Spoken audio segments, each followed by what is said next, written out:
Halo, perkenalkan, nama saya Nathan Salagrasio dengan NIM 515-22-0004. Hai, perkenalkan nama saya Franky Wijaya dengan NIM 515220012. Dan saya Maria Maya Anjani, NIM 515-22-0003. Sekarang saya ingin menjelaskan proyek perancangan mesin kami.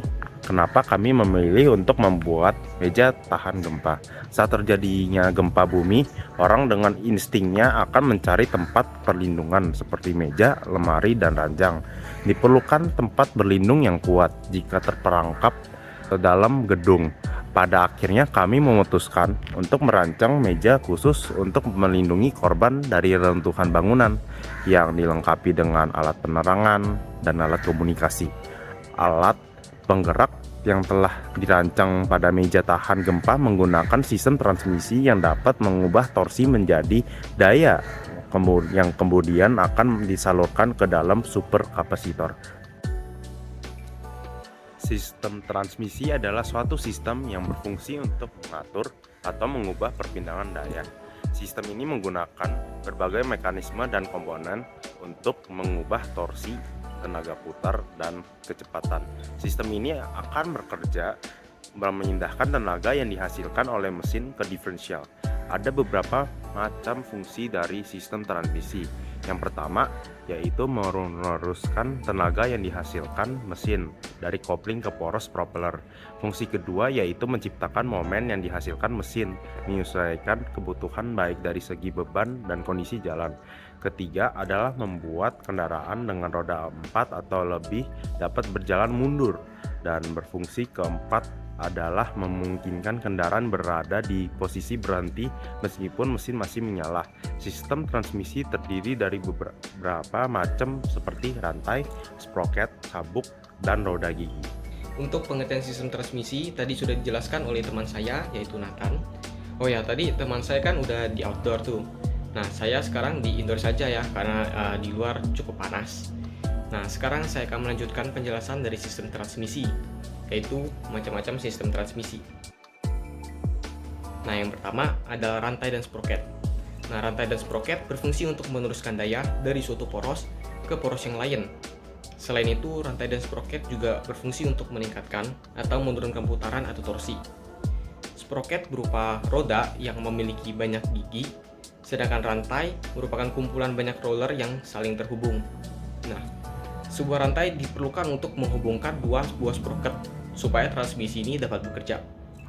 Rantai dan sproket memiliki beberapa keuntungan seperti tidak mudah selip, mudah dipasang, dan dapat dioperasikan dalam kondisi basah. Rantai dan sproket ini juga memiliki beberapa kekurangan seperti diperlukan perawatan atau pelumasan yang benar agar tidak aus atau longgar, dan kotoran mudah menempel pada pelumas. Nah, contoh dari transmisi rantai dan sproket dapat ditemukan pada sepeda. Yang kedua, sabuk atau belt. Transmisi sabuk atau belt digunakan untuk menyalurkan daya dari satu poros ke poros yang lain melalui katrol yang berputar pada kecepatan yang sama atau kecepatan yang berbeda. Kekuatan transmisi ini tergantung pada beberapa faktor seperti kecepatan pada sabuk dan ketegangan pada sabuk. Sabuk V biasanya terbuat dari kain dan tali. Sabuk V dibentuk seperti trapesium yang melingkar tanpa ujung.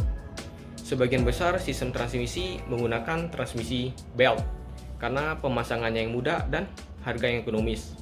V-belt juga dapat menghasilkan daya yang besar pada tegangan yang relatif rendah. Tetapi transmisi ini juga memiliki beberapa kerugian seperti sebagian besar sabuk mudah selip dan diperlukan perawatan yang benar untuk menjaga kinerja dari transmisi ini.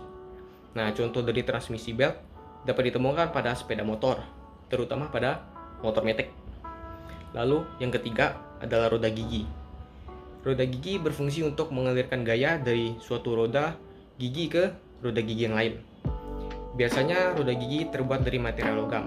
Namun, jika gaya yang dialirkan tidak membutuhkan roda gigi yang kuat, maka dapat menggunakan roda gigi yang terbuat dari bahan kayu. Roda gigi mampu mengubah kecepatan putar torsi dan arah daya terhadap sumber daya. Roda gigi dibagi menjadi beberapa jenis seperti roda gigi lurus, roda gigi miring, roda gigi bevel, dan masih banyak lagi.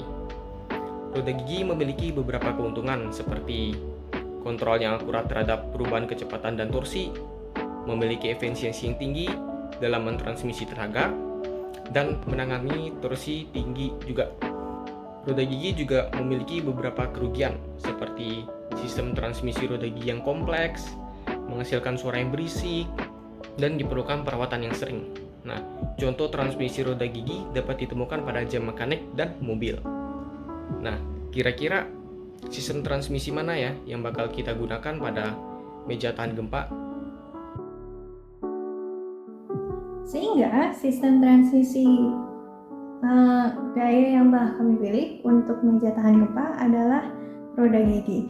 Hal ini disebabkan karena kami memerlukan sebuah sistem transmisi yang dapat menghasilkan daya yang besar seefisien mungkin.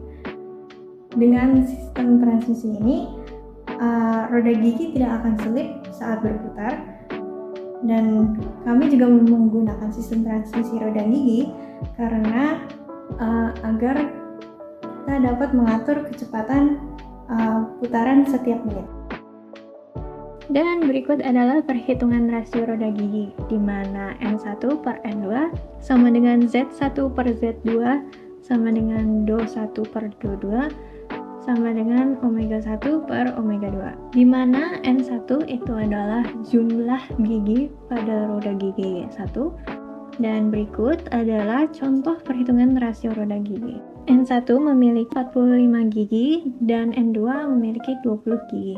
Maka rasio roda gigi dapat menggunakan persamaan N1 per N2, di mana 45 per 20 itu sama dengan 2,25. Kita dapat menyimpulkan bahwa sistem transmisi roda gigi adalah sistem transmisi yang paling cocok untuk proyek ini, dan daya yang dihasilkan itu besar dan sangat efisien.